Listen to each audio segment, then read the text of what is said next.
A very aggressive timetable, theoretically through the House this week, through the Senate next week before Thanksgiving.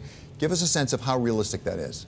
So we think that the individual chambers could probably meet their timelines of moving a bill through the House and through the Senate by the end of this year, but having comprehensive tax reform packaged up by the end of the year, passed through both chambers, through a conference committee, we think that that's overly ambitious and that it's more likely to spill into Q1 of next year before we see a final bill enacted. So talk about that conference committee. Is it a problem, as we saw from Mr. Brady over the weekend, that they really don't agree on some basic issues?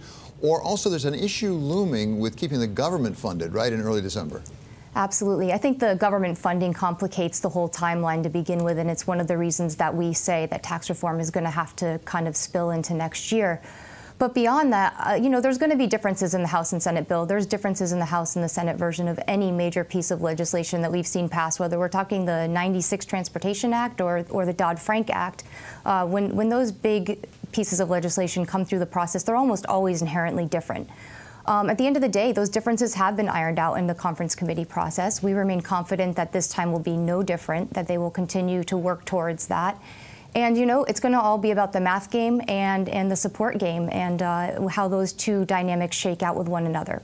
So Maggie, what we hear from outside of Washington is that Congress almost has no choice. The Republicans don't, because they have elections coming up next fall. They've got to get something through, and therefore it makes it significantly more likely than not that we will get tax reform. Is that right? I think there's certainly political pressure there that the Republicans have to deliver on something on tax reform. But beyond that, I think there's a will beyond just that pressure. I think that the progress we've seen in the last 2 weeks is important. I think the fact that we saw a bill come through the House committee process, that it appears at this point poised to pass on the House floor. As of right now, it seems the whip count is around 7 defectors in the GOP party, and they could lose up to 22 votes and still pass the bill. So we think forward progress is being made, and that we remain cautiously optimistic, but rather optimistic, actually, that by Q1 of next year that we see this.